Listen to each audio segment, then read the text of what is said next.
Welcome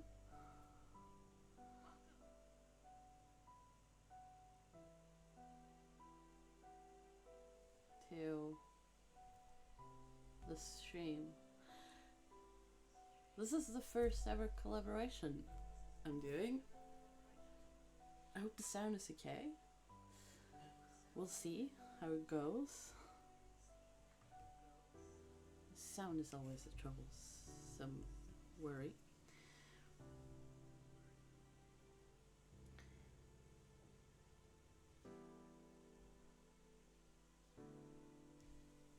We're going to play a game. It's kind of a story-based game called And I Saw the Stars Falling Down. This is a bit of a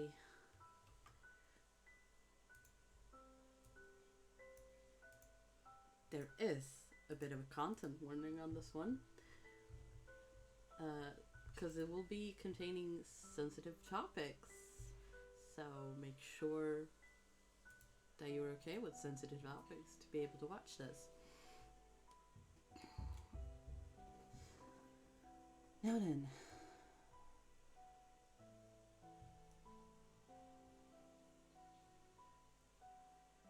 I don't know. Oh, the sound works. That's good. Always try changing. Well then, let's start.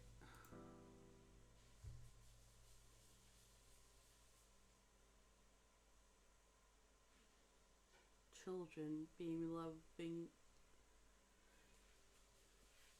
begin by loving their parents. As they grow older, they judge them. Sometimes they forgive them. Oscar Wilde.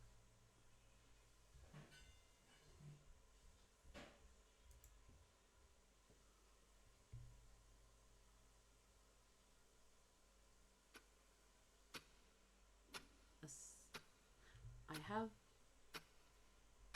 put on text for this so it'll be easier to follow.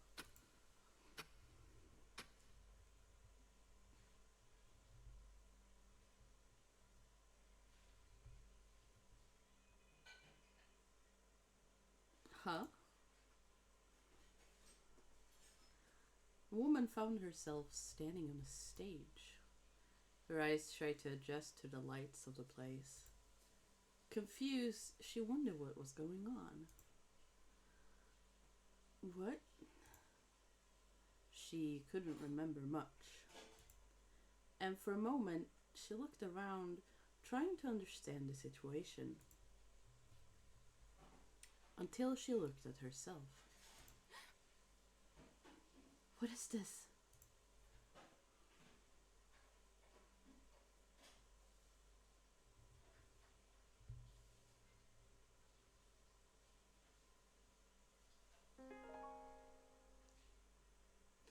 It was a beautiful, curious dress.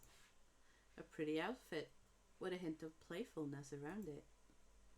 She'd never worn this kind of clothing before, so seeing herself in such an outfit made her feel a bit ashamed.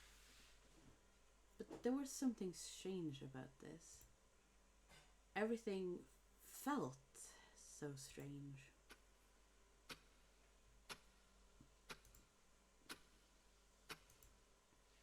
A theater? It was the stage of a theater. One big enough that she had trouble seeing where the room ends. It seemed to be an antique building from centuries ago. Like the ones people hear in stories about haunted places. Wait, what? Suddenly, she recalled something unsettling. It was Tuesday and Wayne had been working on a project the whole day. Since the job was important, she decided to finish it that very same day. That's why she didn't go outside. Not even once. In other words, that day, she never left the house. So how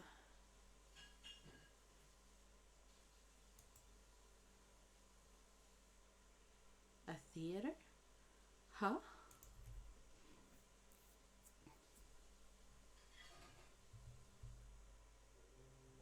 She'd never been fond of theaters. It's not that she didn't enjoy watching plays. On the contrary, the stories put on stage with so much effort and dedication would never trouble her. It was the other way around. It was the play behind the scenes.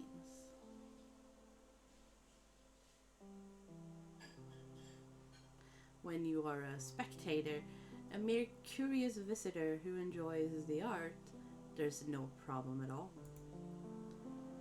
But if you are one of the actors, then anything can become a problem.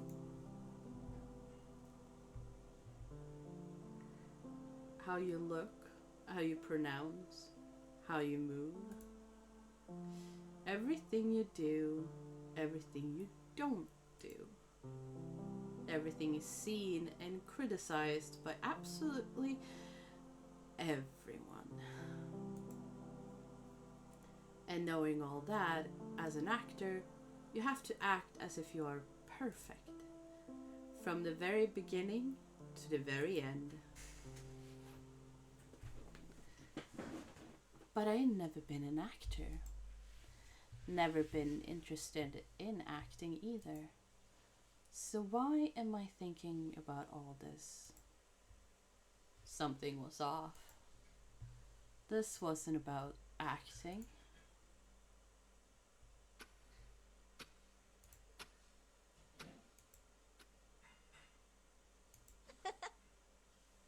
Huh?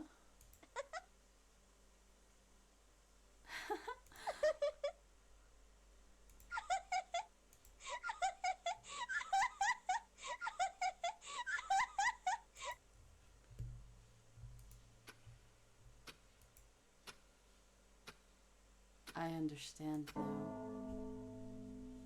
Let the show begin.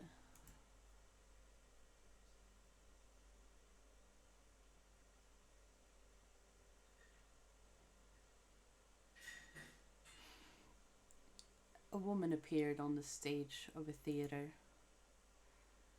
Her eyes were closed, as if she was thinking of what to say to the audience. An audience that was nowhere to be seen.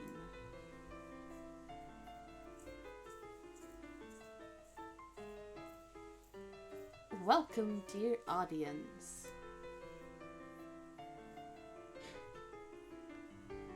The play you're about to see is nothing more than a common story, one that I'm sure you've seen many times. Always as an observer, never as the protagonist. So with that said, in this story, I'm not the protagonist either. And since I'm not the protagonist, I can't do anything to change the story. Please keep that in mind. Because after the play, it's useless to regret it.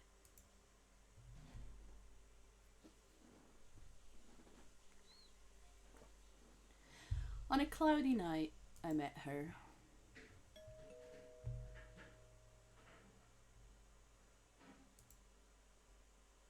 I heard the doorbell ring, so I went to see who it was.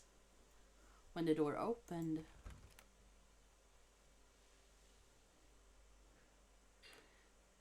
I wasn't expecting to see a complete stranger standing there, looking straight into my eyes. I was completely taken aback. Mom asked who it was, but I couldn't answer. I didn't know this woman, and I certainly didn't know the boy next to her.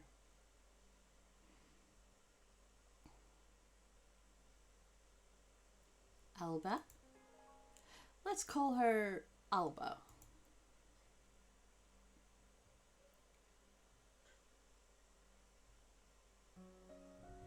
It was a dire situation. Alba had nowhere else to go, and she desperately needed a place to stay for her and her son. I understood that, but Not to sound insensitive, but they were strangers. We knew nothing about them. Nothing about her. But to my surprise, Mom let them in. And so, they began living with us.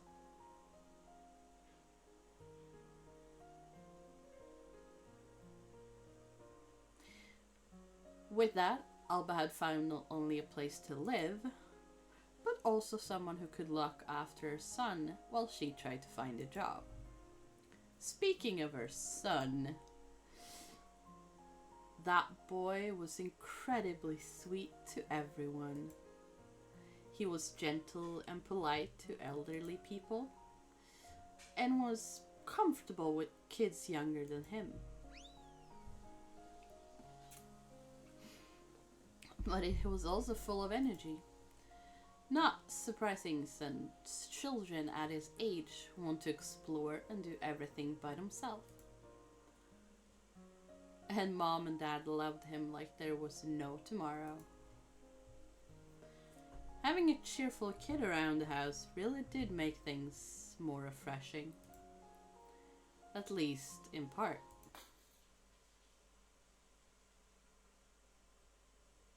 Because the way Mom treated Alba was in no way pleasant to see.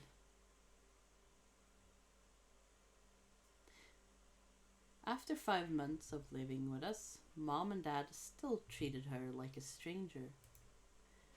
Or more accurately, like she wasn't even there. They only acknowledged her when it came to her duties. Cleaning, cooking, doing laundry, etc. Everything a mother should do for her son. And every time she made a mistake, Mom made sure she understood how incompetent she was. How incompetent she was of raising a child by herself. And how shameful it was for a mother to need help raising her own son. A mother should be able to do everything on her own. And I wish I could simply ignore it all.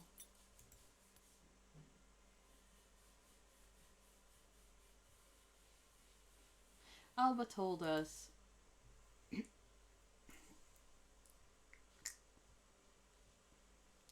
she told us that she and her son had been living in a small house all this time.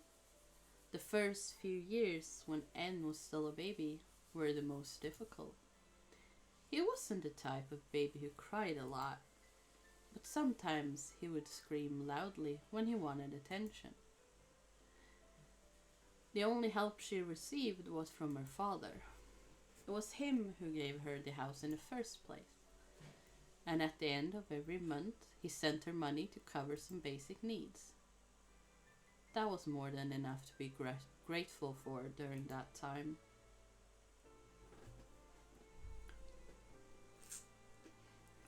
After 2 years, Alba finally found a stable, full-time job. Because of that, she had no other choice but to hire a babysitter for her son. Everything was fine for the next few years. She earned enough money to pay for a private kindergarten and then elementary school. Everything was fine.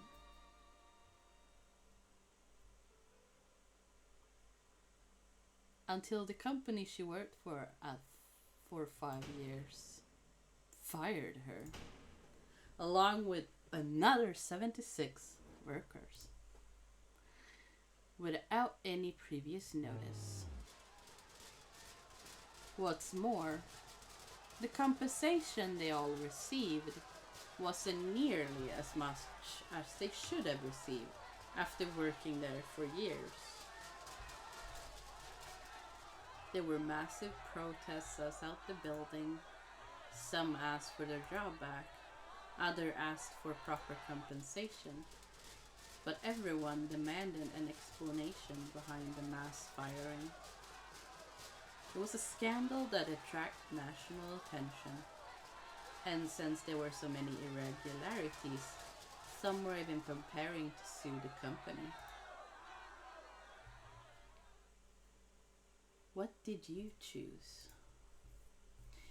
It took her years to find that job, so of course she didn't want to lose it. Either way, it didn't matter in the end. After a couple of weeks, the company filed to the public records for bankruptcy. In other words, Alba wouldn't get her job back because the company was about to disappear. Some of her colleagues were preparing to sue the new former executives of the company, but that would take years to resolve. Until then, Alba was back to where she started. But that wasn't her only worry. I was terrified of Mom.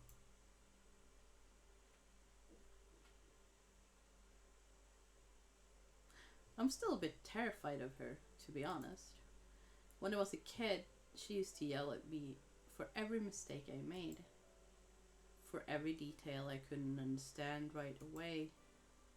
I was slow to understand things, and no one had the patience to teach me one step at a time. And when something happened, it wasn't my fault. I was still responsible for it. Why? Because there was no way my brother was at fault. When Mom wasn't there, I was the only woman at home. And because of that, I was the one responsible for everything and everyone there. Even though my brother was the oldest by 2 years, I was told I had to take care of him because I was the woman of the house. And he took advantage of that. He knew that no matter what, he wouldn't get in any trouble. All the blame and punishment would be put on me. There was no use in defending myself. Mom believed only his words and nothing else. Why are you bothering your brother anyways? You're always acting like you didn't do anything first, Wayne. You always make a big deal out of everything. You just love playing the victim, don't you? He was never responsible for anything. Seems like the worst way to learn how to deal with responsibilities, don't you think? I know what you might be thinking, but let me assure you, he never went beyond that line. But he used to get angry at me for any reason. Or maybe there was no reason in the first place. No matter what I did, he treated me as if he couldn't stand to look at me. Back then, I used to think he was angry at the mere fact that I existed. Years later, he left the house. Nobody knew it, but that would be the last time we'd ever see him.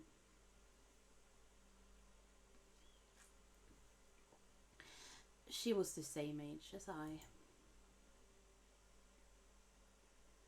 One day, Alba's father told her they needed to talk, urgently. This isn't good, she thought. When he came to her house, the first words she heard were, "I'm sorry for not telling you this before."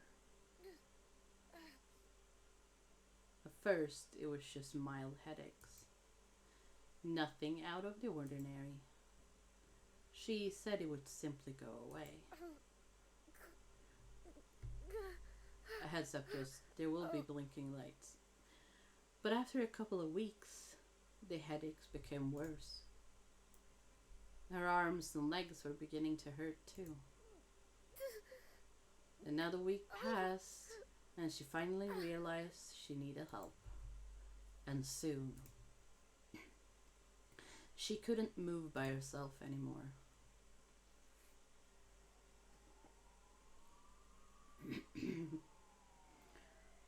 By then, the condition of Alba's mother had worsened to the point she had to be hospitalized. That surprised Alba. She didn't know what to feel, or more like she couldn't understand what she was feeling after hearing all that. Because a month ago, the same woman that was now lying down on a hospital bed had called Alba saying she wanted to visit her, asking if she could go and see her. And Alba refused.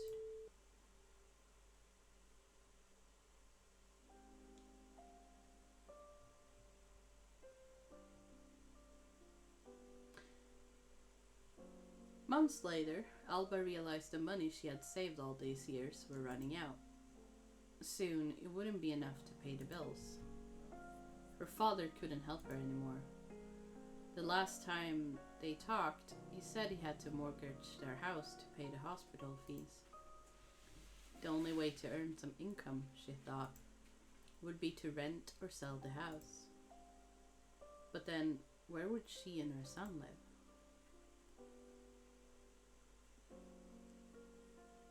I asked her why she didn't go back with her father. The mortgage was still active, but until the debt was fully paid, they could all live in the house together. In the worst case, if they lost the house in the future, Alba would have probably found a stable job by then to sustain them. I realize now that was a hurtful and insensitive question. She didn't answer for a couple of seconds. And then, with a sad smile, she said, "Because I still had hope." Hope is everything. You know, I absolutely adore the name N. But I told him we didn't have to use it, even if I won the bet. The other name was cute too.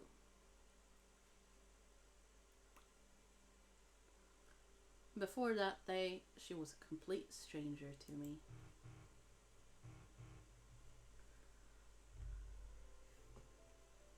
But after 5 months of living together, we began to get along. Even if I spent most of the time playing or talking with our son. For some reason, I always felt more comfortable with kids than with other adults. And with N, I felt like I had other kids enjoy fun games like hide and seek and singing songs from cartoons. Even teaching him origami was fun to do. I was enjoying the childhood I'd never had until I saw it. Hey, wait a second. What's wrong? I think that was the first time I realized it clearly.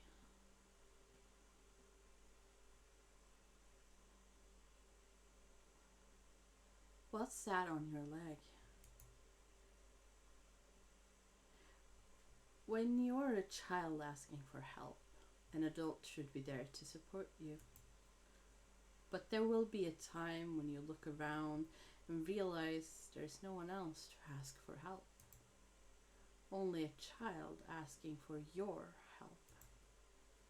That's when you realize you're not a child anymore. Huh? That day I realized that I was the adult who was supposed to help that child.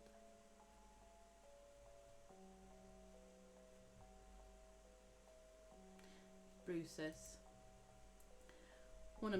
The biggest one was on his right leg. He tried to cover it with his clothes, but it didn't work. It was as if he was trying to think of a credible answer to that. Those are bruises. No, these are. I just fell, and he was getting more and more nervous and I was praying it wasn't what I was thinking. And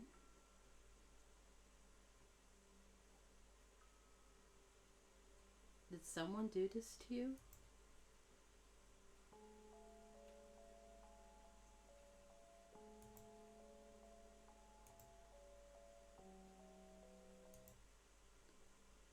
Please don't tell my mom. Please don't tell my mom. That moment I didn't realize. That phrase shocked me more than I thought.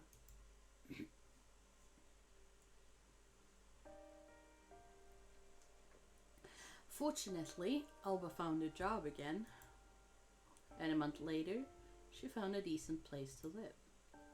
The rent wasn't too expensive, and there was enough space for both of them. When they left, I never saw them again. I don't know what happened to Alba.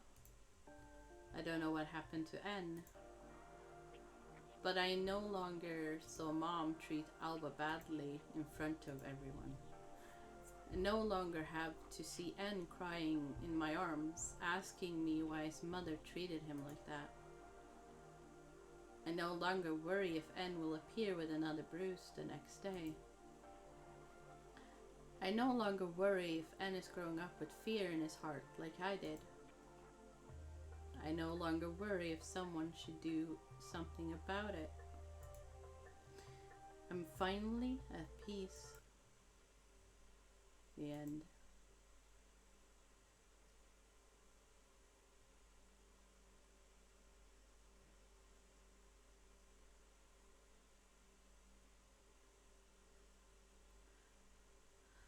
That's the end of the play. Did you enjoy it, dear audience? Even though she was alone in that room, more and more whispers were beginning to be heard. Yes, that's really how it ends. Not every story ends with a happy smile, you know. You don't like it? You don't like it? Well, that's to be expected. Sadly, people can't see the beauty of something they don't quite understand. And instead of trying to comprehend it, they simply reject it and blame others as an excuse for their incompetence.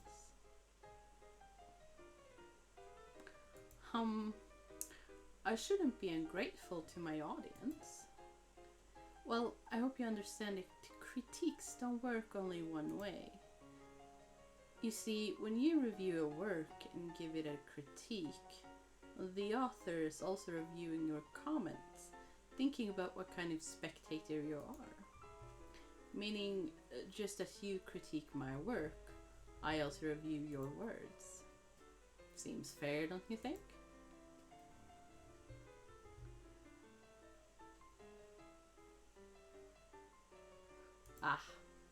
I understand now. It seems many of you don't like the story because of me. I wasn't expecting to become so popular all of a sudden.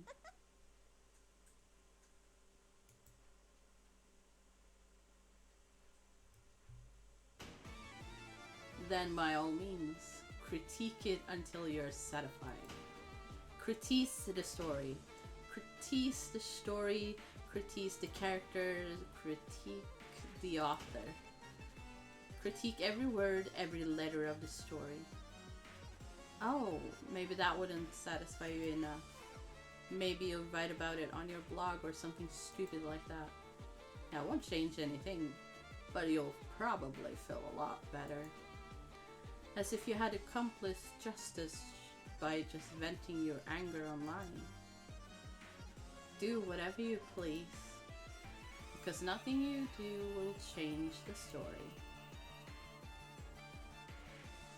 Didn't you hear what I said at the beginning? This story is nothing more than one among many. A pitiful but common story. One that I'm sure you've seen with your own eyes. And yet, here you are, complaining about it. You whine and whine, saying that I could have helped them. Saying I could have said something. Saying I could have saved them. But if you were in my place at that time, you would have done exactly the same thing. I'm not the only one who has seen something like this. This is just another pitiful story. And I'm sure you know this as well. Because you've seen it too, haven't you? You've seen it. You've been there. You've been me. Most likely, you've seen it in your own family. And what did you do? What did you do? I'm not asking what you wanted to do. I'm asking what you really did then.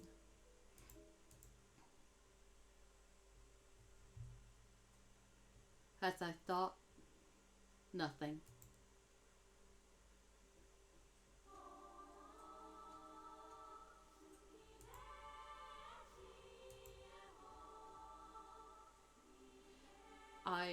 I can't. I can't. I can't do this. I can't. I don't want to. I don't want to. But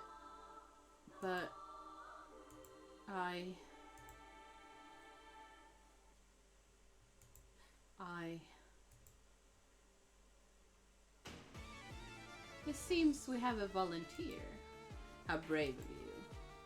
My, you're just a kid. That's even more incredible. Come on, tell us everything. Tell us what you did, oh brave warrior. Well, it happened when I lived with my mom. Back then, there was a woman who was our neighbor. I didn't really know her, but, well, many families lived so cramped in that place that everything happening in one house could be heard by everyone else. One day, I heard a scream.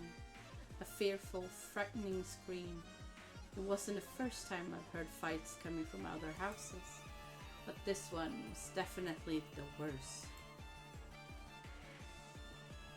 She kept screaming over and over again, begging someone to stop. It only took me a moment to realize that it was her boyfriend beating her up. Poor lady. Poor lady.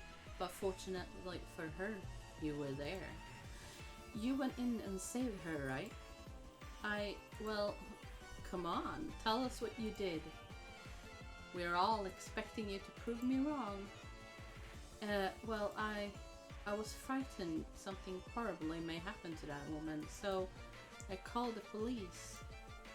And they did come, but after a couple of hours, they all simply left, without doing anything to that guy. I couldn't believe it. They just left her alone with him again. After that, I heard him blaming her for it. He started it, but he still blamed her. So the police didn't help at all. Boo-hoo, what a surprise. But that's not the end of the story, right? You're the brave hero who saved her, aren't you? I went to my room and what happened next? I wanted to do something, anything to help her, but I was so scared and I thought maybe someone else would do something about it. I mean, the screams were so loud nobody could say they didn't hear them. But I waited and waited, nobody did anything. But I tried my best. I really tried. I really wanted to help that woman.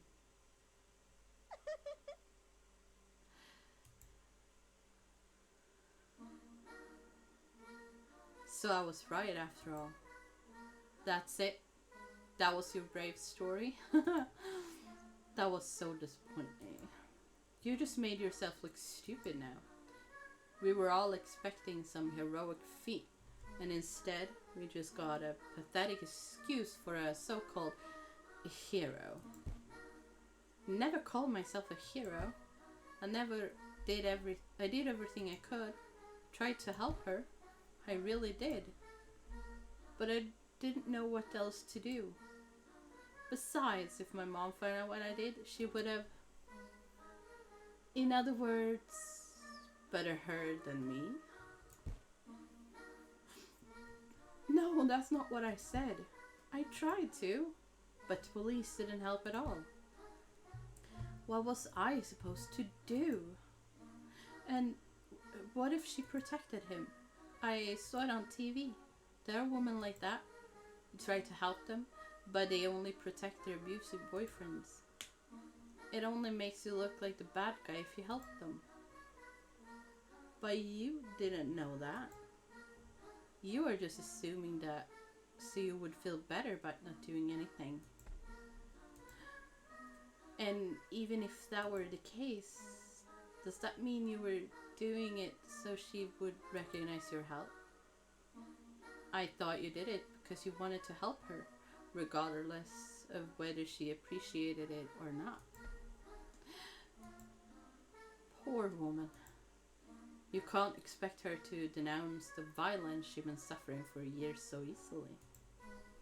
For a battered woman to say, yes, he beat me, is like a death sentence. But didn't I make everything worse then? It would have been better if I hadn't done anything at all. Maybe that woman wouldn't have suffered because of me.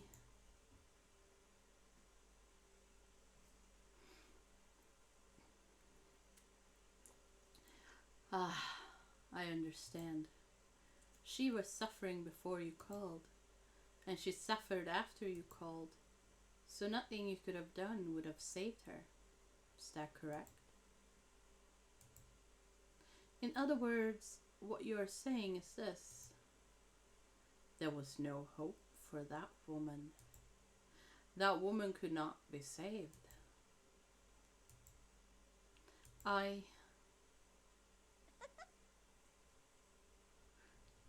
just gotta say, I love the little laughters. They're adorable. If I were her, I would have preferred you to be direct from the beginning. Eh? You are basically telling her you deserve it. No. Or to be more exact, you don't deserve to be saved. No. So you're way crueler than me. See, my dear audience, the difference between you and me is that at least you can't call me a coward. Because at least I admitted I didn't do anything. Unlike people who try to justify why they didn't. There's no excuse. There's no excuse for me either. At least I am brave enough to admit it instead of trying to find a pitiful excuse like all of you. Go ahead, critique me all you want. Doesn't matter. That's how the play ends. And neither you nor I can do anything about it. Because none of us are the protagonists of this story. And since we are not the protagonists, we can't change the story. The stage light turned off one by one, and what began with a few whispers became a loud uproar from an angry, crowded audience. The exit is right at the corner. Thank you and good night.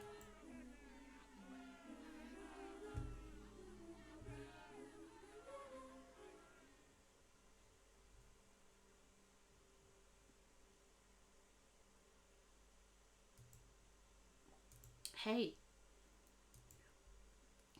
let me ask you a question.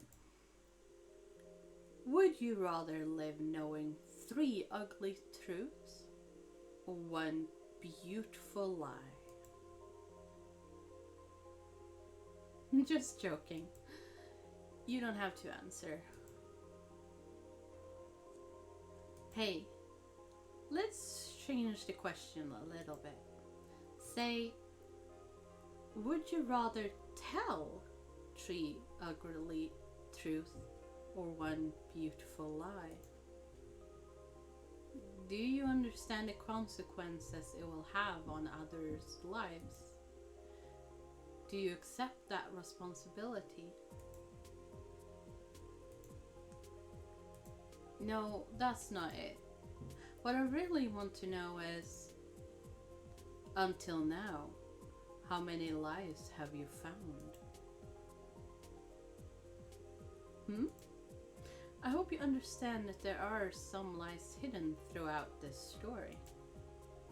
I'm surprised you haven't noticed it yet. Every author has their own bias. Every author likes to tell their own version of the story. That is something everyone should know.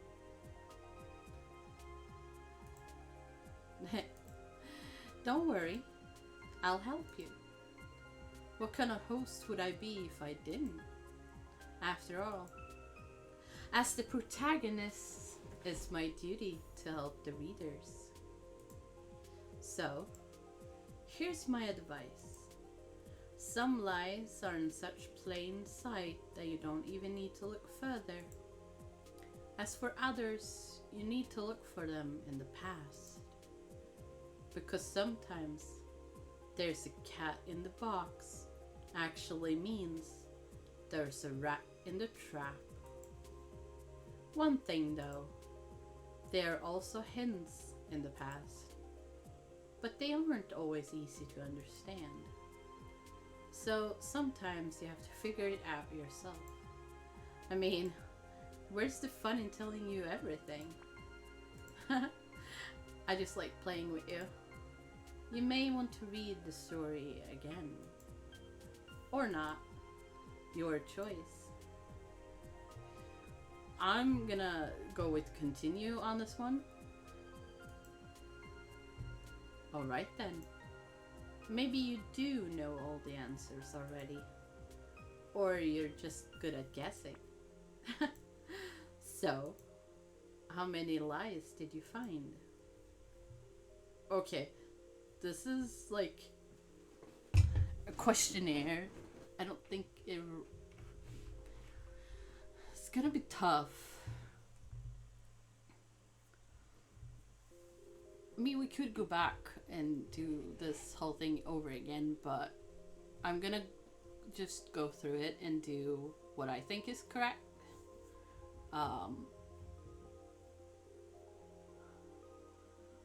So with this one, I think...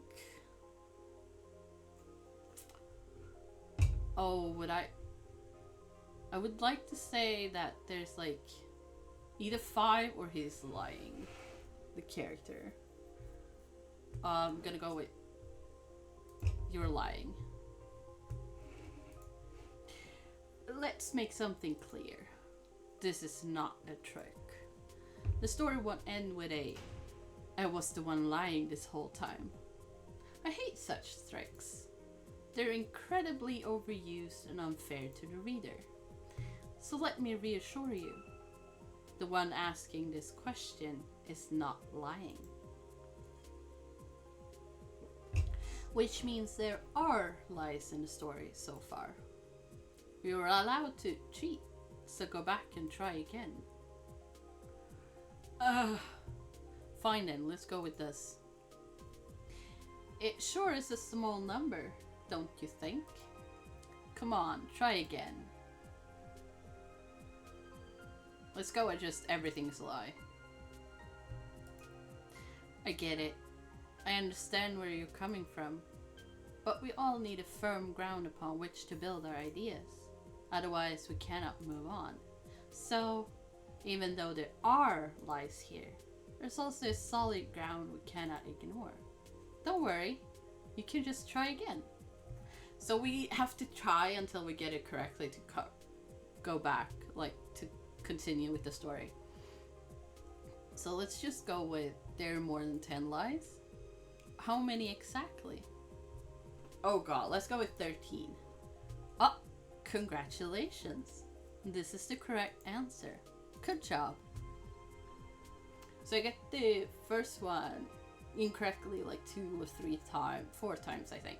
But the first other one I get correctly on this first try. Nice. Apparently not. Just joking. You failed. But you are close.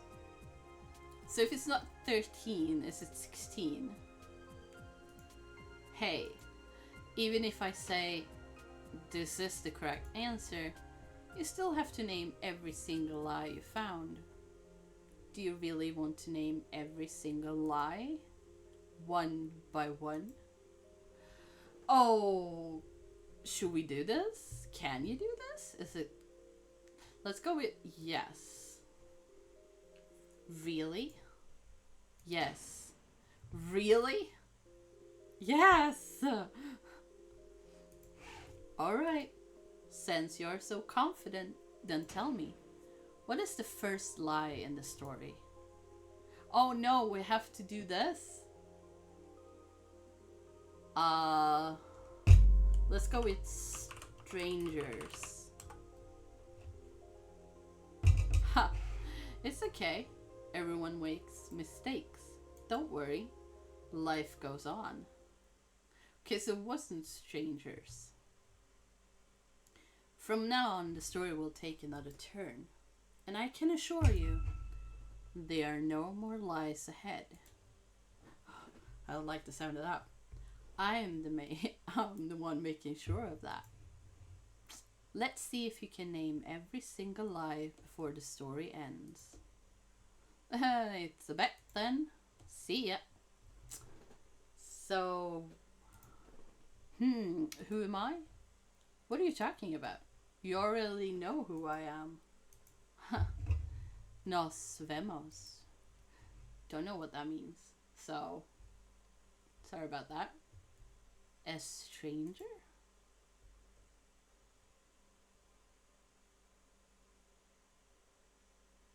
Suddenly, the loud noises disappeared in the blink of an eye, leaving a complete silence. That was only disrupted by a stranger's voice.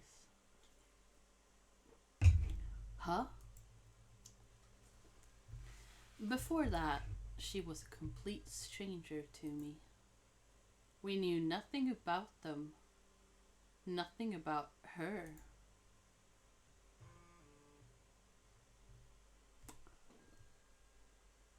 Huh. A complete stranger? Was I a complete stranger to you? Oh no.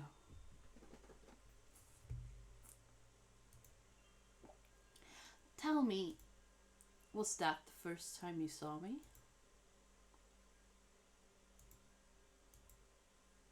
You weren't expecting to see me after all those years. None of you did.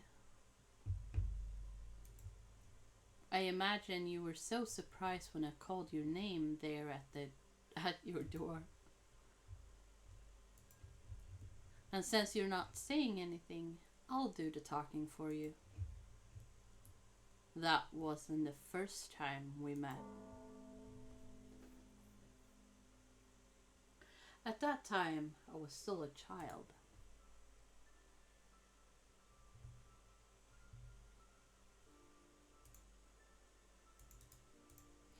At only 17, I was definitely not ready to have a child myself. For 6 months, I did my best to hide it from my parents, but it became more difficult with every week that passed. Soon, I couldn't lie anymore, so I had to tell them I was pregnant. Mom was furious with me. She didn't know I was seeing someone in the first place, so the news hit her like a bucket of cold water. She reacted in the worst way possible and kicked me out of the house. No matter how many times I desperately begged Mom to let me back in, she never did. You have no idea how frightened I was then. The whole world was falling apart under my feet and I didn't know what to do. For a moment, my mind couldn't even understand what was going on. I was falling quickly into despair, and I didn't even realize. But then I remembered. This child wasn't only mine. It was his, too. That's why I went to your house. I didn't even care that he left me without saying a word. I just didn't want to go through this all alone. And that's when I met you. You were also the same age as me, so I doubt you've forgotten me so easily. And I also met your family. Such a happy and caring family I found. Spooky. I often wondered if going to your house was better or worse than trying to reason with Mom.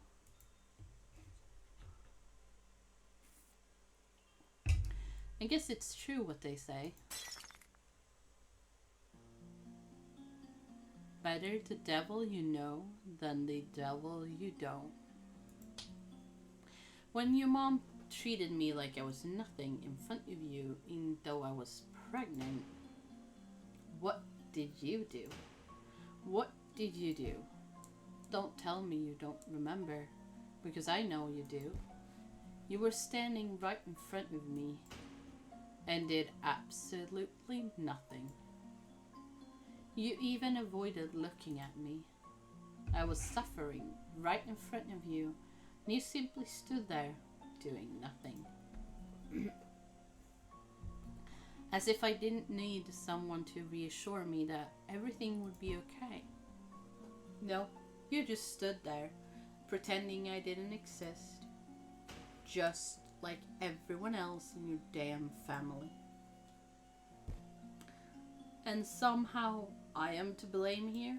Somehow you want help now? Now? Where were you 7 years ago? Where were you when I was asking someone to help me? Oh, but now you want to help. Now you say I'm the bad mother. Me? Me? I was the one who did everything to keep that boy alive. I was the one who fed him, dressed him, took care of him for 7 years. Don't make me laugh. What did you do during those 7 years that makes you so much more important than me? You think you could have raised him better than I did? Think you could have done my job better than me? Is that it? That boy. Why can't you just simply stay quiet as I told you? Why can't you just sit without crying about everything? Why don't you let Mom do her job? Do you think all of this comes for free? Why can't you just simply stay quiet and not bother me? Why can't you just do what I tell you? If only you had been a girl. Girls are quiet. Girls are obedient. Girls do as you tell them. Girls never bother you. Why couldn't you have been a girl? You know, when I was a little girl, I helped with everything my mom wanted. If she said jump, I jumped. If she said stand up, I stood up. If she said be quiet before I break that stupid face of yours, I got quiet. My mother was a great woman, but she was harsh. Oh, way too harsh. But she was harsh, though nothing compared to yours. But thanks to her, I can handle everything life throws against me. That's why I'm worried about her. She's about to leave this world before I can tell her my greatest secret. A secret I've been keeping from her since I was a child. She cannot leave this world before I tell her my most private secret. Mom, I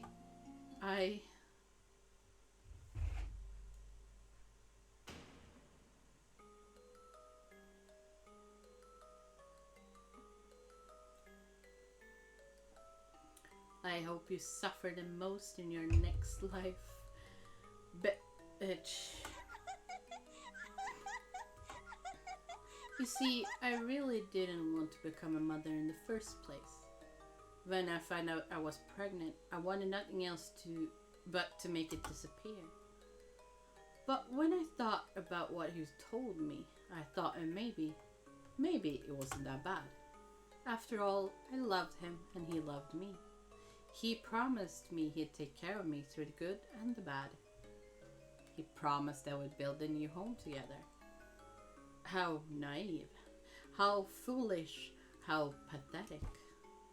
The moment he knew I was pregnant, he ran away to his parents and refused to talk to me.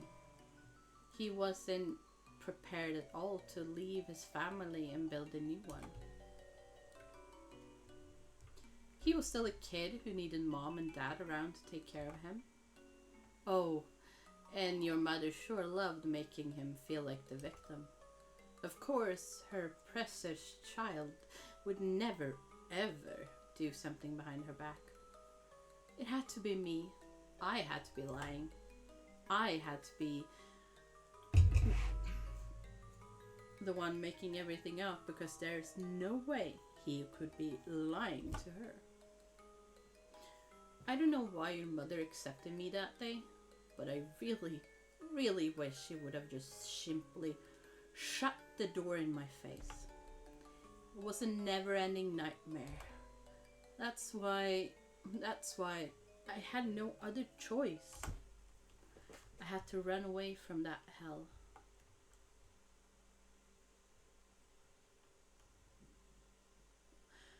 One day, I saw it on TV.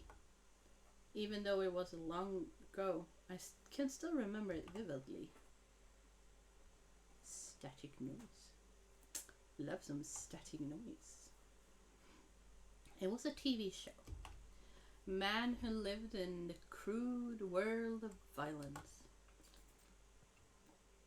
A man who was feared by many. A man who made people disappear for money. A man who forced others to follow his commands.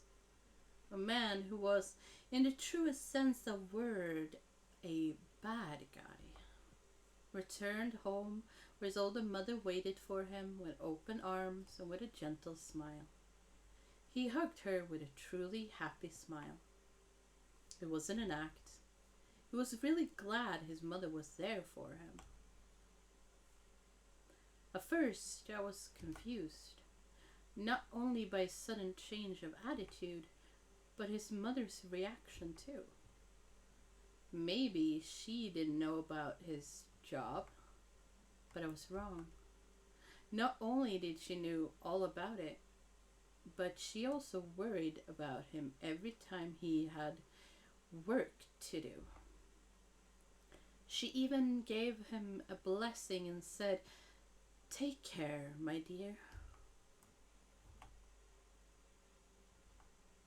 Even though she knew her son was someone who hurt others, she still loved him. She still received him with open arms, despite everything. A mother loves her child despite everything, I heard someone say. We as mothers love our children unconditionally, even if they are capable of doing horrible things. Even if they don't recognize our hardships and efforts to protect them. Even if they treat us with the most utter disrespect. We love and will always love them, no matter what.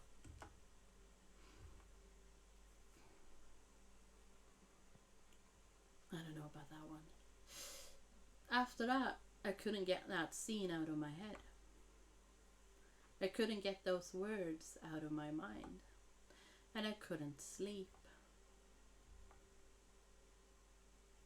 And I couldn't sleep. Keeps repeating. I couldn't help but to imagine how life would be with a mother like her. Would she welcome me with hugs and smiles too, despite everything? Even if I broke something? even if I acted like a spoiled child, even if I told her I didn't want to do something, even if I cried, even if I don't deserve her love, even if I don't deserve her.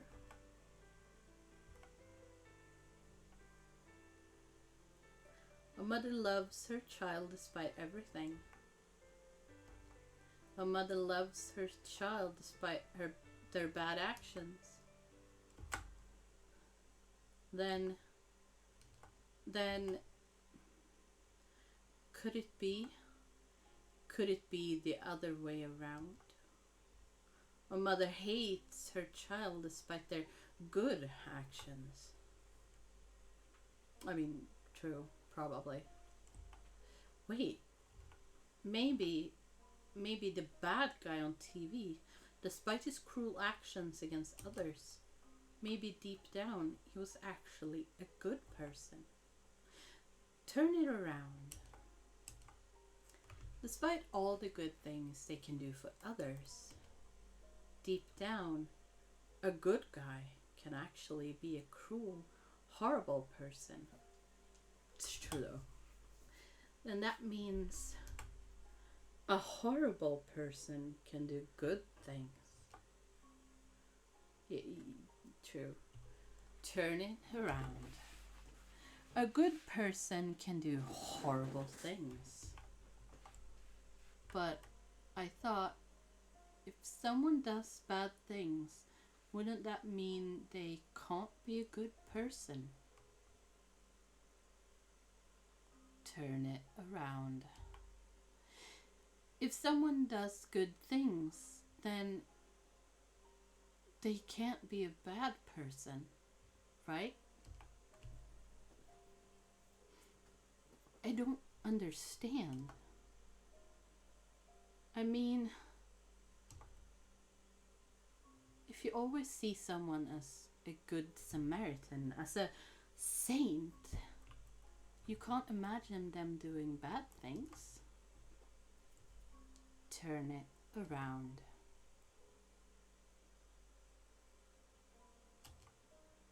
If you always see someone as a horrible person, as a monster, you can't imagine them doing good things.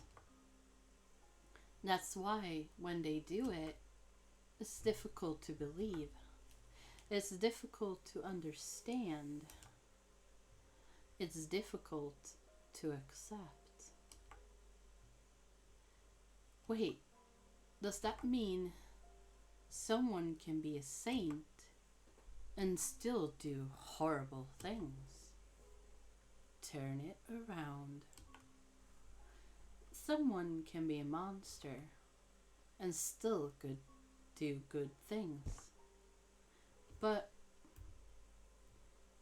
if you are a saint, then why do you do horrible things? If you are a monster, then why do you do good things? He is a monster. He is a monster, isn't he? He threatened others. He murdered people. He did not pity anyone. What else could be called if he's not a monster? He is a monster. Then why is she still waiting for him? Doesn't she realize the kind of person he is? Why does she still love him? Why?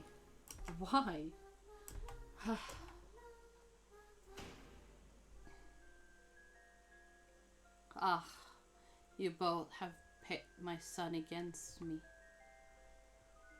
Is this what you wanted from me from the beginning, May? After everything I've done for you, I took you with me when I could have just left you anywhere and lived in my own life, but I didn't. I stayed with you.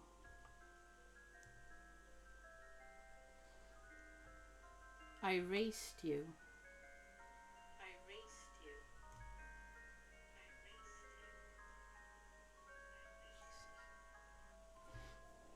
I took care of you.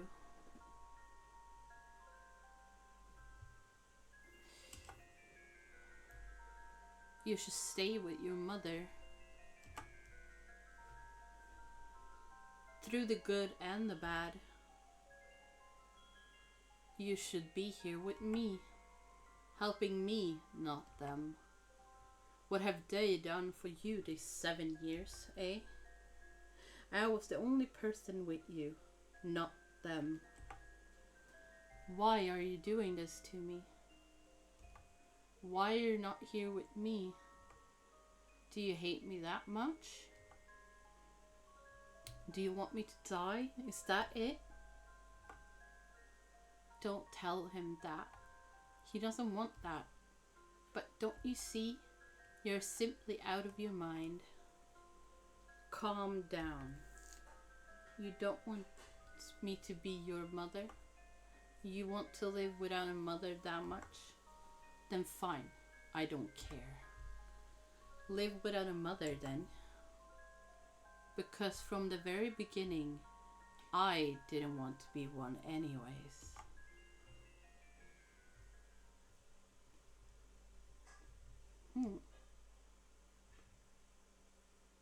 Interesting.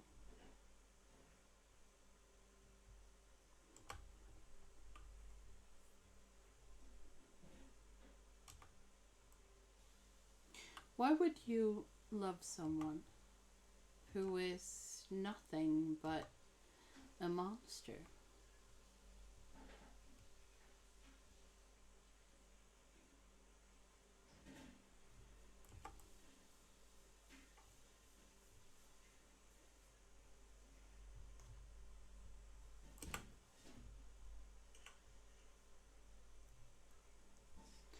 You can love someone even if they are a bad person.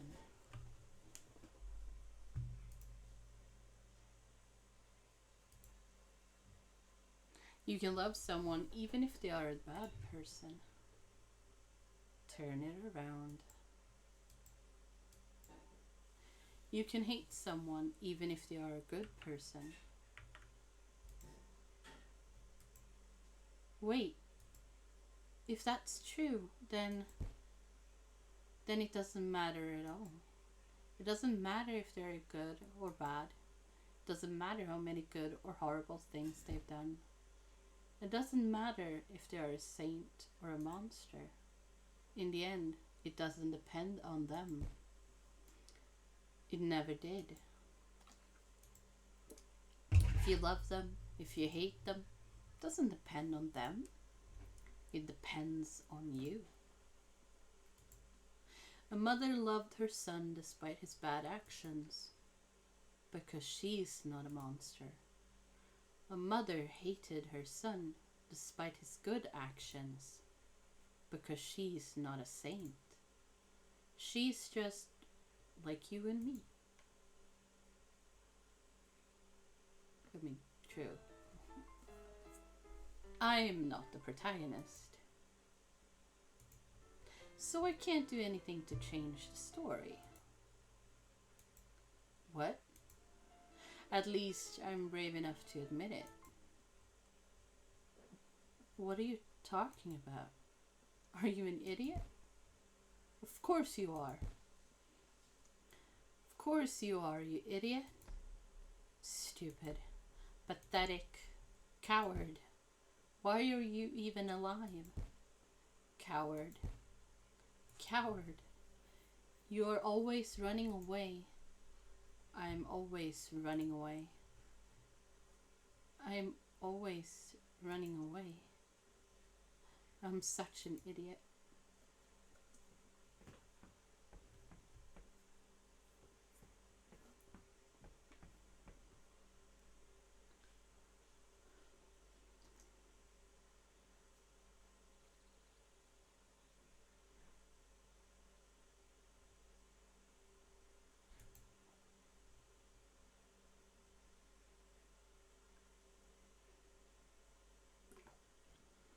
When you're a child asking for help, an adult should be there to support you.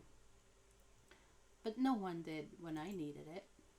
No one helped me. No one saved me. Then why? Why do I have to do it then? Why does it have to be me?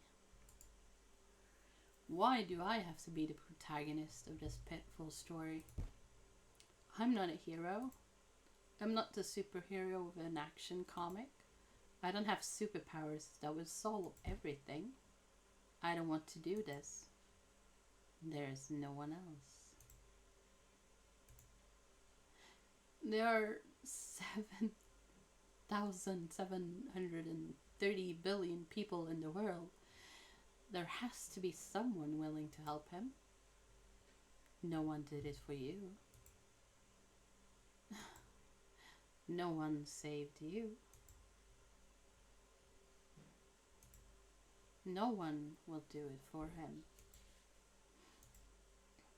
Why me? Why me? Why does it have to be me? No. No. Hey, we are at the end of our tour. As for our last act, you'll get to see the greatest attraction of the place. You'll get the one and only opportunity to see the deadliest creature in the world. Please look at it.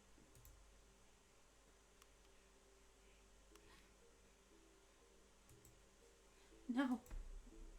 No, no. Stop. Someone is crying. It's a little girl. No. Please, no. Don't make me do this. She's crying. No. What will you do? Should we comfort her or kill her? We can't comfort her. We have... This is cruel. Well done. We can't click comfort her, so we have to click kill her. Apparently. Because we can't... I want to comfort her, not kill her. There's not an option for comfort her. There's only an option for kill her. If you die, you won't suffer anymore. Right? You won't suffer anything. That's yet to come. You won't feel the pain that awaits you. It's better if you just disappear. I'll make it quick. An endless row of you. You won't feel anything.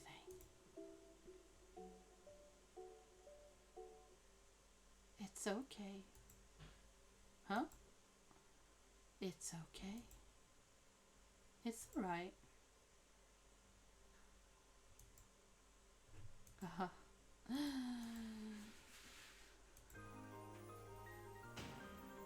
Why didn't I die then?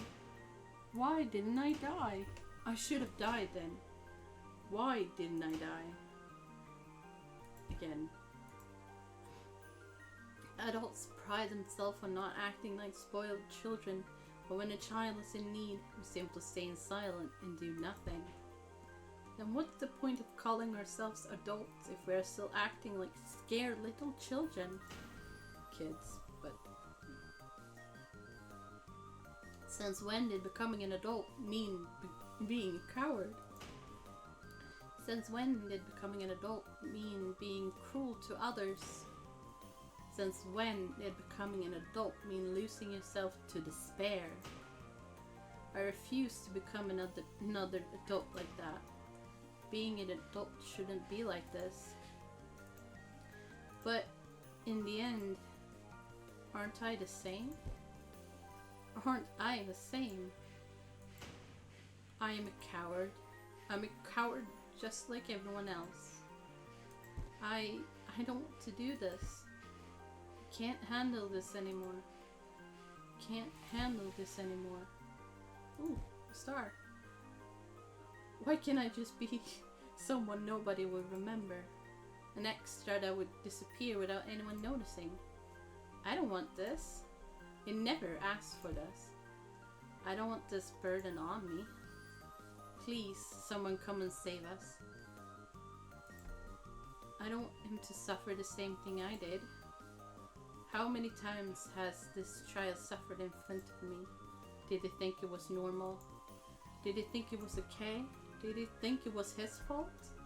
How many times did she beat him while I did nothing? How many times did he see the violence in that house while nobody did nothing? What am I doing? What are you doing?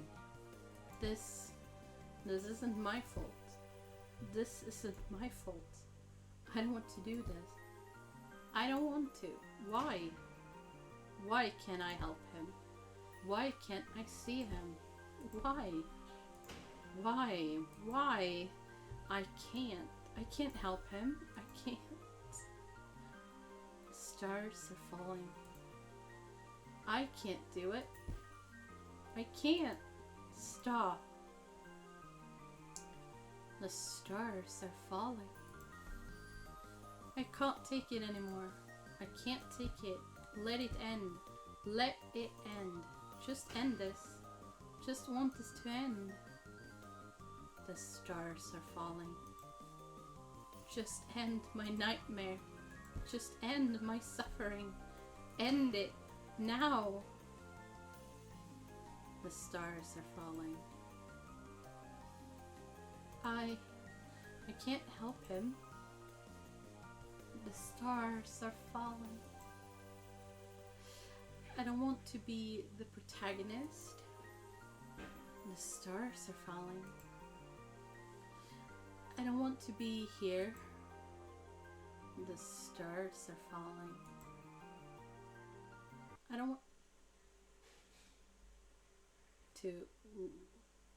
Okay. Hey, is this okay? Do you feel at peace now? But I'm still here. And? May, you are the only adult I trust. But now I'm all alone.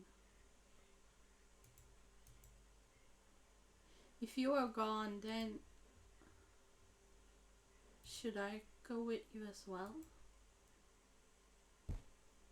No. You can't do that. You can't do that. No, not you. Oh God. Oh God. What was I thinking? You don't look good. Huh? As always, you are making a big deal out of everything, sis. What? You're always trying to solve everyone's problems, even if nobody asks you to do it. What are you doing here? I don't know what you're complaining about. Mom beat you. Get real. When you were just a baby, you couldn't even walk. Who do you think took all the hits when she came back from work, huh? I bet you don't even remember that. Bet you don't even remember that. When my mom was busy trying to keep us alive, I had to take care of you until you were 5. And to this day, I still haven't heard a thank you from you. She beat you, and so what? Jeez, you're always exaggerating things. Just like with that kid. Why do you care so much about that kid, sis? Even worse, a kid that had it all from the day he was born. When I was his age, Mom had to work day and night just to keep a roof above us. And yet, he's had it all from the beginning, like it was nothing. So tell me again, sis, what the fuck are you complaining about? Hey, sis, aren't you being a selfish little bitch? And there are so many people suffering in the world, and you only care for one kid, and that doesn't even have it that bad. He has a house, he has clothes, he has food, he is alive. What else does he need? To give a shit about how his mom treats him. If he can walk with his own 2 legs through the door, then he's fine. Hey, hold on a sec. Now that I think about it, something doesn't fit your logic. If you were so worried about that kid, why didn't you tell Mom about it? If she had known what Alba was doing to her precious boy, you know she wouldn't have hesitated to put her in her place. So why didn't you tell her?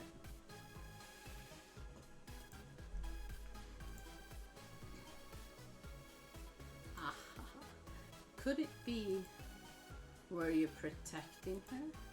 Were you protecting a violent mother who beats her son whenever she's angry or frustrated?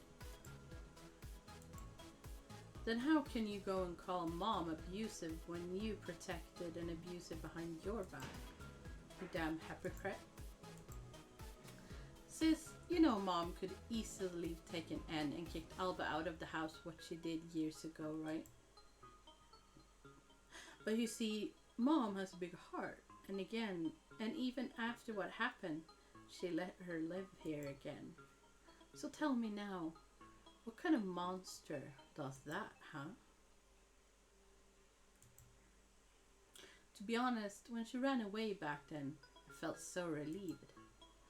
I heard Mom planning a whole damn wedding just because of that one damn kid.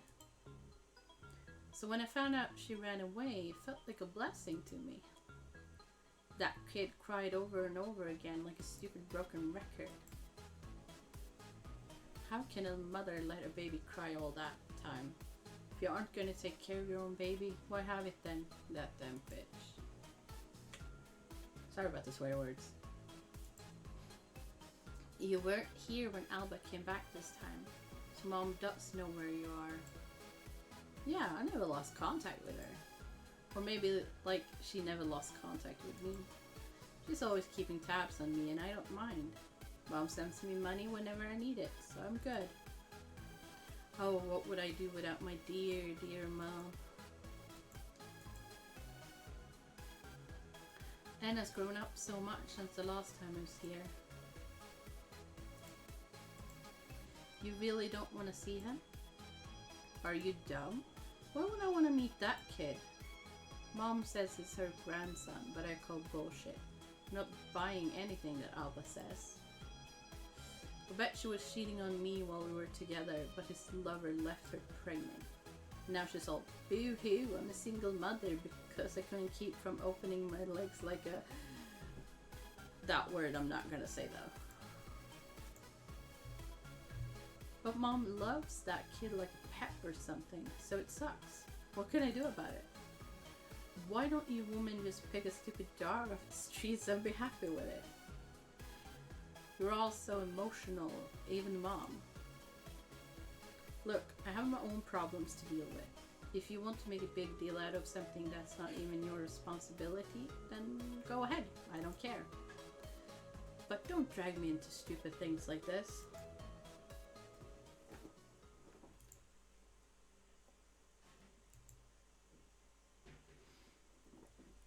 I guess you're right. See if I can see it. Yeah, I agree. Mom should have picked a dog off the streets instead of having you. What the? Tell me, big bro. Where are you? Where are you? Didn't you know? Everyone here is waiting for your return. Everyone is so sad that you're not here that they've put posters with your face around the streets. They're even willing to give a reward to anyone who has any news about you. People are so worried about you that even the media is helping, showing your face regularly on TV. We're all doing everything we can with the hope that someone may recognize you. Everyone is waiting for you. I'm waiting for you. So tell me, where are you? Quit joking about it, you bitch.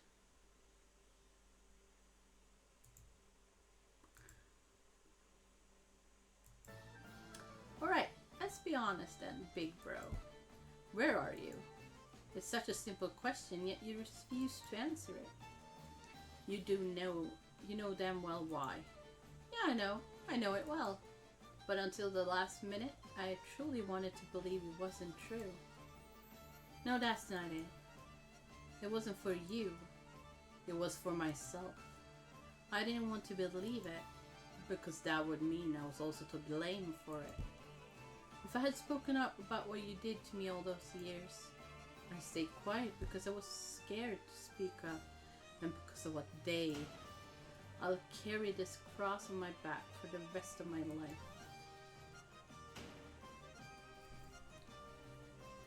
When the first notice appeared at the door, Mom thought she could deal with it. A couple of calls to her friends to sweep it under the rug, but appeared again. And again. And again. At least 4 women were suing you under the same pretense. Oh, but even then, Mom still believed she could handle the mistakes of her child. But the last straw came from a mother crying for her daughter. Because this time, the prosecution was suing you for murder. A femicide. The media was all over the case because she was the daughter of a minister. Mom was pissed off when she found out who the victim was. Her father wasn't even looking for justice. He just wanted to have his hands on your neck.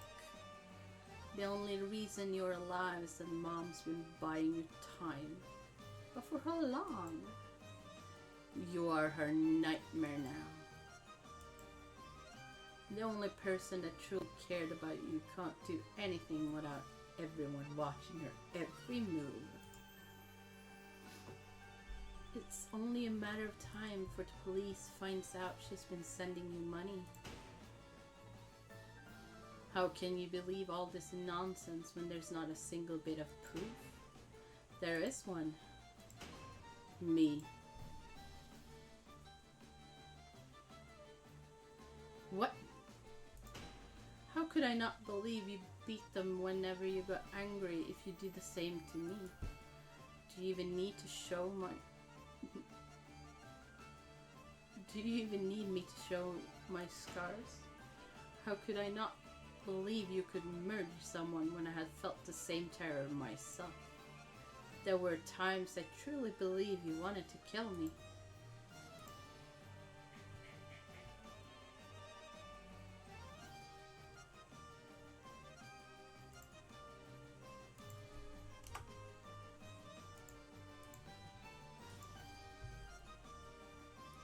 You don't know how frightened I was when I realized I was living under the same roof with someone that could murder me anytime.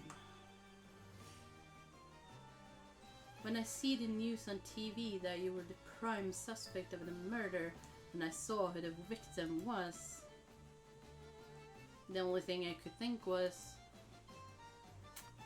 it could have been me. It could have been her. Sis, I'm warning you. You were always in trouble. You even spent 6 months in the detention center when you were just a kid. And even then, Mom thought you just needed a slap on the wrist and nothing else. She really couldn't see the monster she was raising. Sis, I won't answer with words anymore. Ah, that's how it's always been, isn't it? That's how it's always been. How many times did you beat me? How many times did you yell at me for no reason? How many times did I get bruises over my body when you couldn't control yourself? I don't care. I don't care anymore. Beat me if you want. Beat me. Punch me, kick me. I won't back down. I won't shut up.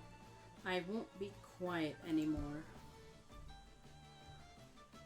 I'm tired of being scared. I'm tired of being hurt like this. I'm tired of you. I won't shut up. I don't care how much you beat me because I wouldn't shut up. Hit me all you can, because even if I die, I'll talk. one way or another. This is a really good drawn picture though, and I like this one. Everyone will know the kind of man that you are. And now, our special report of the night. Even though we have just started a new year, the number of femicides has increased quickly. Since January, that's been 24 cases so far. February isn't over yet. Nonetheless, the hashtag #MeUnamenos movement is still strong.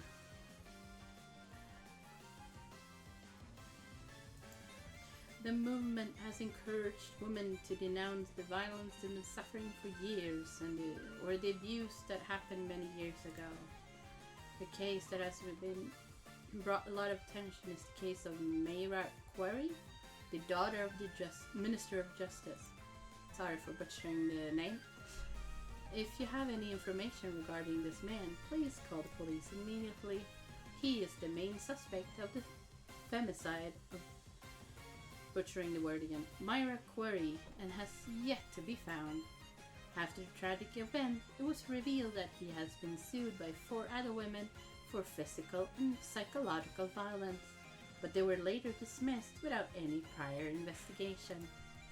Now, with the case of Mayra Quarry in the public eye, the police and the prosecution are blaming each other for dismissing the previous cases. Several police officers have been fired, and the recently elected Attorney General has reassigned due to a news report revealing he helped cover for the suspect in one of these cases when he was a district attorney. In the middle of the scandal, the sister of the still fugitive XXX has decided to step forward to reveal details about the past cases while also revealing her own case of abuse. She is said to hold vital information that would help catch the suspect. Not only that, but she claims that the ex-Attorney General came to her house to talk with her mother about the suspect.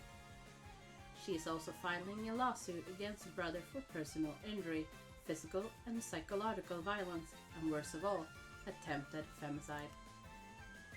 She has also declared she will testify in court if any of the victims' families wishes, and she will support their claims. No one related to the family has decided to speak up about anything until now. I'm sorry to all my brother's victims. I'm sorry for taking so long to speak out. Because of me, many of you suffered in silence, not finding the help you needed. I understand if you don't believe anything I say, but at the very least I want you all to know that I believe you. I believe all of you because I've also been a victim of his actions ever since I was a kid. My whole life was a nightmare because of him, my mom always covering for him. I was so scared to speak up, and to be honest, I'm still scared of him. I'm still scared of her. Forgive me for tearing up, but I can't talk about this without crying. I can't stop shaking when I talk about it. But even if I'm afraid, even if my legs are shaking, even if I'm crying non-stop, believe me when I tell you, I will stand in court. I will testify for Mayra. You all deserve justice. Mayra deserves justice. He will be brought to jail.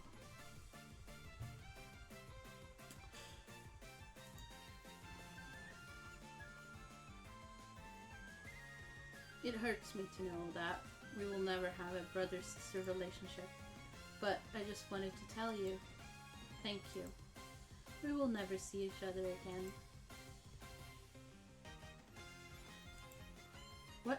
What is...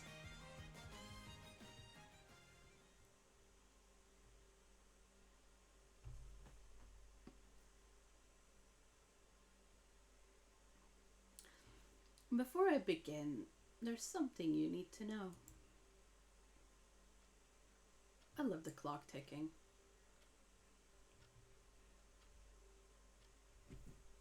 I think I could just sit and listen to the clock tick for a long time.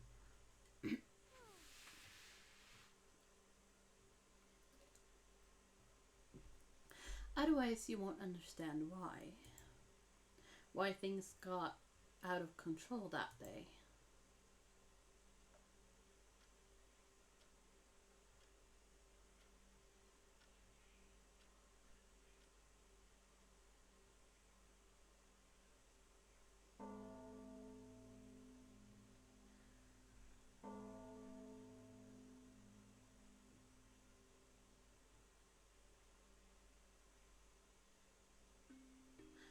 I was 7 years old, Mom came with a man who she said was our dad. She told us that after a long journey traveling around the world, he had finally come back to stay with us. I thought it was all weird. Suddenly a stranger appears in the bands to be called Dad. Why did he travel for such a long time? Why had he never called us before? He didn't even look a bit similar to any of us. But I couldn't be sure he wasn't our dad. Maybe we were too little to remember how he looked. Maybe he had a job that made him travel all the time. Maybe he had been so busy that he couldn't make long distance calls. Or maybe I just wanted to believe he really was our dad. Despite all my restless doubts, I was actually happy to have another parent in the house. Someone who wasn't Mom. That was enough for me. But to my brother, the arrival of our dad was the best news ever. He was elated, euphoric. He was beyond happy that his dad was finally back after such a long time. I don't know if he really believed the whole deal or just like me, he wanted to believe it was him. Either way, our dad was finally home. Only, as you could imagine, he wasn't really our dad. Makes sense? On a cloudy night, I met her.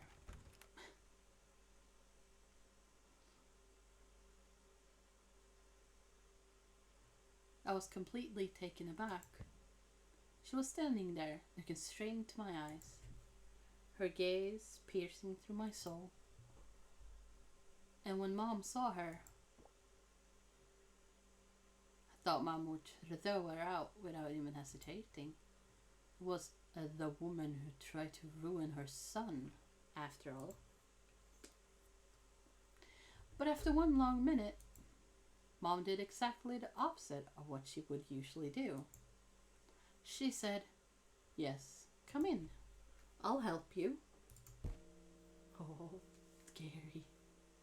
That was also the first time I saw Mom and Dad arguing. "Are you mad? Why would you let her live here? Didn't you say yourself that she was lying and tricking your son? Then why are you acting like this now? What has gotten into you? You are not acting like yourself." Dad had never questioned Mom's decisions before. He never said anything when Mom screamed at me or hit me, or when my brother did it. But that day, he let his true self talk, and it was right. Mom wasn't acting like herself that day.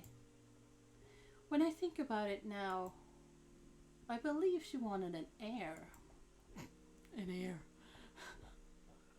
Soon, she wouldn't be able to move freely and would need someone to fulfill her demands in the way she wanted. Someone who would make the correct decisions about her properties and assets. Someone she could teach from an early age what to do with her inheritance. Someone like...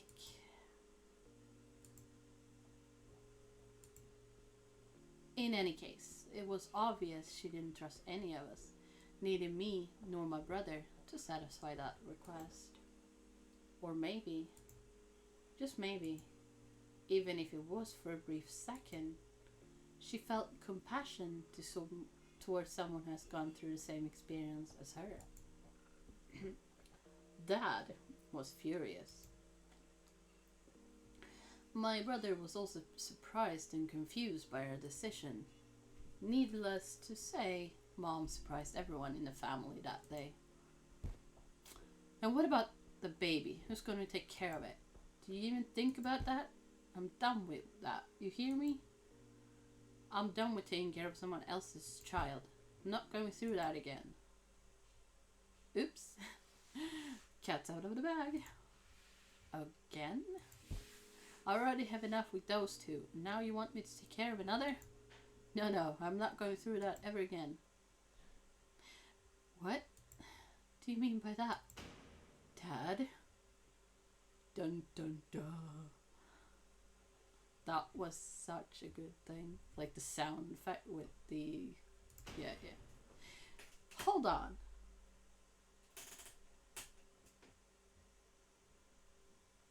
Who's ready?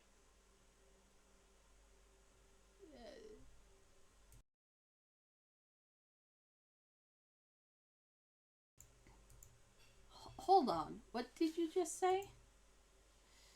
Ask your mother, because I'm out of this. I swear, if you let that girl in this house, I'm leaving. What are you guys talking about? What's with the again? What the fuck is going on here? There was a big discussion after that, even louder than before. There was nothing I could say that would make the situation better. Mom refused to explain anything, and my brother was getting impatient with every second that passed. The situation got to a point where he was getting furious at Dad and Mom. That's the only time I've seen him angry at her. And then she finally snapped. He is not your father, you damn idiot. Don't you see it? Your goddamn father ran away after she was born. So don't you dare blame me when I did everything I could to maintain you both all by myself for 7 years. Did everything your mother could have done to raise you well, and this is how you repay me? You ungrateful boy. You think I wanted all of this? You think I wanted your father to run away? God, sometimes you are really dumb. I wish she would have stopped at that point. Because then she looked at me and said, if my family hadn't known I was pregnant already, I would have never had you. If I suddenly appeared without a baby at the end of 9 months, they would have suspected I had aborted. And I know they wouldn't have hesitated to call the police on me. I wasn't gonna risk my life in jail just because of a mistake. Oh, poor person. That was harsh. I knew it. Deep down, I always knew it. Mom didn't want me from the beginning. But to hear those words from your own mother, I ran. Ray? Oh, her name. Myra. Oh, Myra. I've been looking for you since hours ago. Where have you been? N. I'm sorry. I couldn't protect you. Not a strong person. Don't deserve your kindness. A coward like me. Even though you were just a kid, I left you all alone. I'm just like them. Adults who do nothing. Just like they did with me. Myra? What are you talking about? You did help me. Don't you remember what happened that day at the garden? What? You really don't remember? Here, let me show you. Showing a memory. Cute.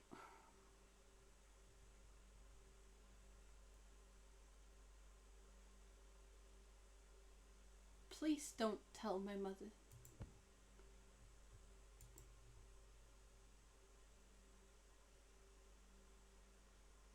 Listen to me, Anne. It's not your fault. It's never your fault. What your mother does is not right. Whether she's sad, angry, or frustrated, there is no excuse to hurt you. I think I did something wrong. No, listen to me.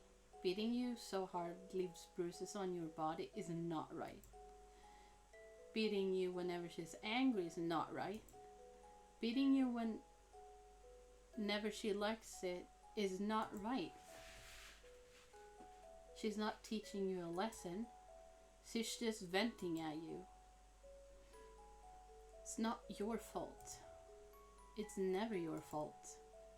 I don't care how many times I have to say it. It's not your fault. You are not responsible for how she feels. That's her responsibility, not yours. You are not responsible for her. She is responsible for you. And no matter what happens, no matter what you do, I'll always love you. I love you. I love you. Oh, that's adorable. If you want to cry, it's okay. If you want to yell, it's okay. If you want to scream and act like a spoiled child, it's okay. You're a kid. I don't expect you to act like an adult. I want you to live your life as the kid you are. And until then, even when you become an adult, I'll be there for you. I love you, no matter what happens. I love you. Feelings, emotions. It's okay. It's okay to cry. It's not your fault. It's never your fault. I remember, no matter what, I'll always, always love you. It's because I always wanted someone to tell me that when I was a kid, I always wanted someone to tell me those words, but nobody did. I always wanted someone to tell me they loved me no matter what. That it wasn't my fault. That being myself was enough. I didn't want you to feel like me. I understand. You were the same as me. You were just a victim trying to help another victim. This shouldn't happen. A police officer, a prosecutor, parents, family. Suddenly all the people who should have helped and protected us never did. In fact, they were the ones who hurt us so much. That's why you did it yourself. You did something not even I could have imagined doing.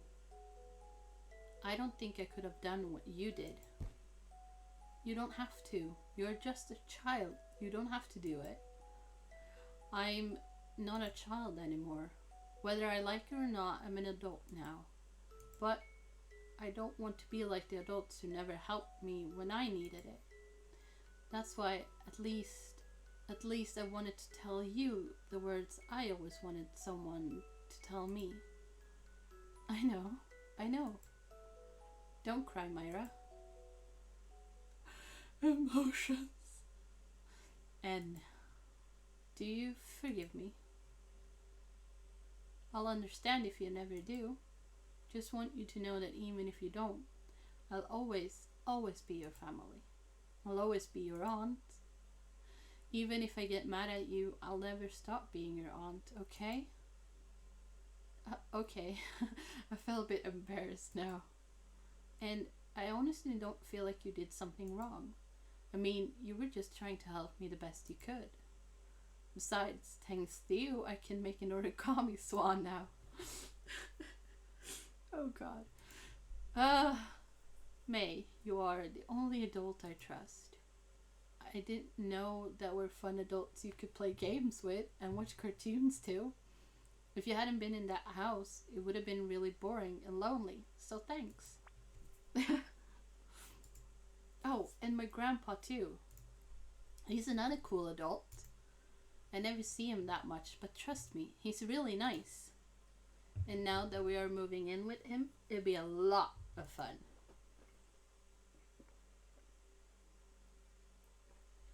Hey, May. Did you know my dad? Why do you ask? It's just nobody ever tells me anything about him. Mom used to say he was a horrible person and I should stay away from him. And Grandma said she doesn't have a son, and that was weird because I thought you had a brother. Well, I don't think you are ready to meet him yet. I don't want to sound harsh, but I think Alba was right when she told you that. He's not a good influence for you. And I wouldn't want him to hurt you. Huh? Is he a criminal or something? Did he hurt other people?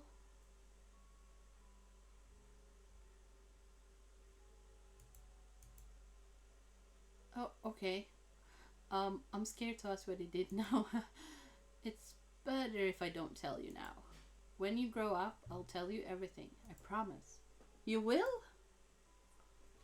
Yes, I promise. Okay, it's a promise then. And I don't want you to hate your mother, but I won't force you to love her either. It's your own choice, and neither option is bad or wrong. I know. If you still love her despite everything, that's okay. But if you can't do it, that's also okay. Do everything that feels good to you. Don't feel obligated to forgive her and love her like nothing ever happened, because that would only hurt you. Forgiveness is something we do ourselves, not for others. In the end, it depends on you and no one else. Now, we have to say goodbye. Huh? Myra, aren't you forgetting where we are? That's the theater again. We are in a theater. The show is about to end, and we have to finish the play.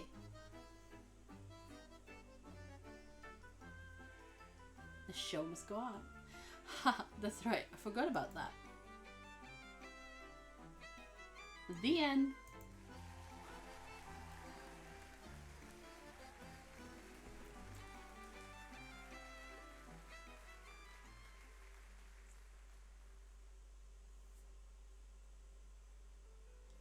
Hey, long time no see.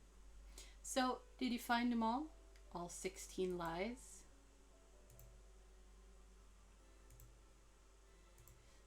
No, I did not. Well, you can always read the story again. Or not. Either way, think of it this way. At least you have a cool app with you now. There's still a lot of mysteries besides the 16 lies, but technically those aren't lies.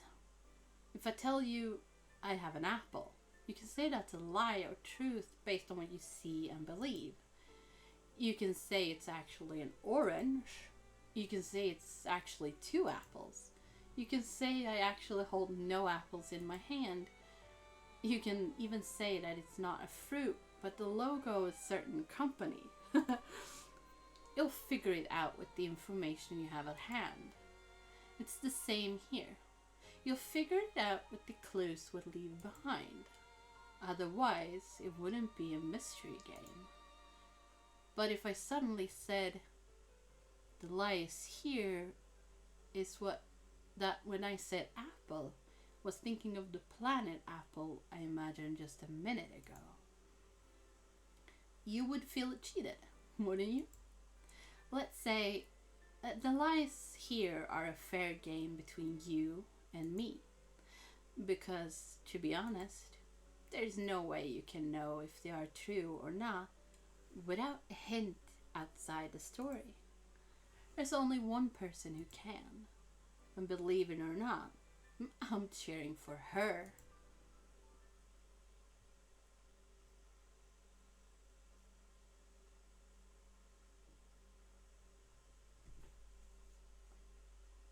Oh, by the way, don't forget, no matter what happens, life goes on.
It's never too late to have a happy childhood.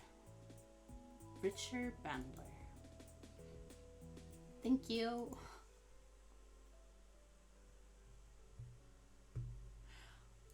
Oh, okay. So that's the game. You can probably load the game up again if you save them, which I didn't. I hope you've had a really good time.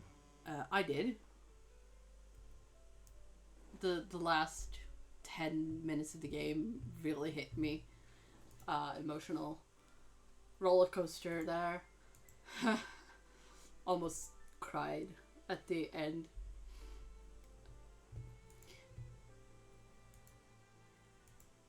This game, in a way, is really emotional for some people. And some people will just go through it and think nothing of it.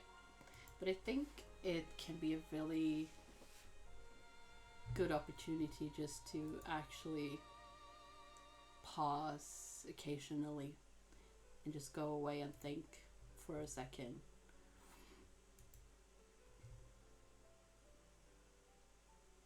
Really good game. I like the graphics. I love the comic style of it. The blurriness of the certain picture was really good. The drawings are really nice. I think I like this last one especially much, really. This will come up on YouTube on my channel. In the description there will be a link to the game that you can play. I hope that you all will have a wonderful rest of the Saturday, Sunday, and starting good next week. Might do something else tomorrow. We'll see.